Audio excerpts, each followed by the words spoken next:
I'm Rick Kahler, and thanks for joining me. Last week, we explored one type of money belief, an unconscious vow of poverty that can lead to self-sabotage and harmful behaviors around money.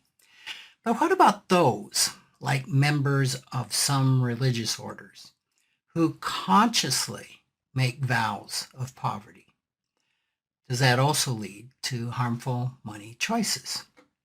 Well, first of all, a conscious vow of poverty is more accurately described, in my opinion, as a vow of simplicity. It's a commitment to live a simple life with as few of the trappings of materialism as possible. Such vows are part of a lot of different religious traditions, including Buddhism, Hinduism, and Christianity. For example, most Catholic priests don't take a vow of poverty, but rather the church expects them to lead a life of simplicity equal to that of the people that they serve. Members of Catholic orders like the Franciscans and the Jesuits commit to living simply and holding property in common, but not personally.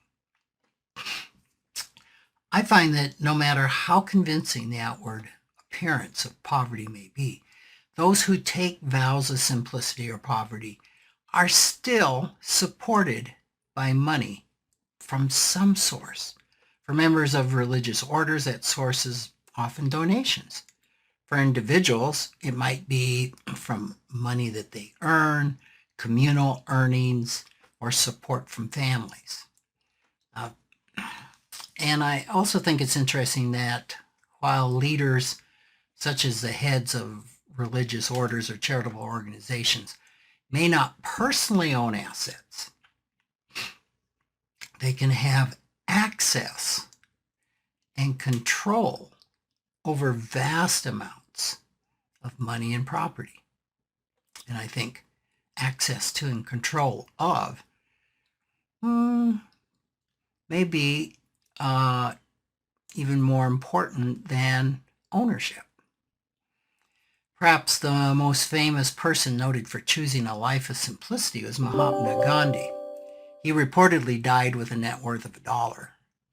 Despite the meagerness, though, of his personal possessions and lifestyle, his fame and influence necessitated dealing with and providing for throngs of followers and visitors. I've always found this amusing. A friend of Gandhi, Sarojini Naidu, famously told him, "Do you know how much it costs every day to keep you in poverty?" Another contemporary, Muhammad Ali Jinnah, said, "I spend less than Gandhi on his tours, despite traveling first class." One aspect of a conscious vow of simplicity can be choosing to minimize the importance of possessions or accumulating money. This isn't necessarily the same as seeing poverty as inherently virtuous. Gandhi himself called poverty the worst form of violence. Others may choose simplicity because of a belief that wealth is evil, money corrupts, and that poverty is somehow morally or spiritually superior. I saw this firsthand when I once participated in a seminar through a school where the leaders embraced a vow of poverty. They railed against capitalism and anyone engaged in the field of banking or finance, who they said were doing the devil's work. Yet the school was continuously asking supporters for money, most of which had been obtained from the very evil and corrupt system that the school denigrated. Another mindset related to a vow of simplicity is a belief that the universe or one's higher power will provide all of one's basic needs for life. Supporters of this behavior look to a variety of religious texts and teaching to support their mindsets. For example, in Christianity, a common source is the lily of the fields passage from Matthew 6:25 through 34.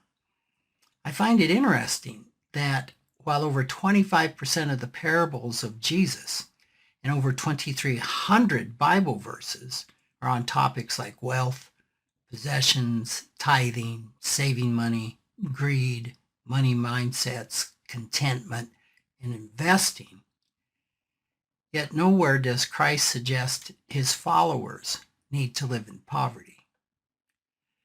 Like an unconscious vow of poverty, a conscious vow of simplicity can result in failing to provide for anything beyond one's immediate needs. Having no thought for the future can manifest in a lack of insurance protection or retirement savings. The eventual result can be financial dependency on family or social programs that is stressful and anything but simple. Thanks for joining me.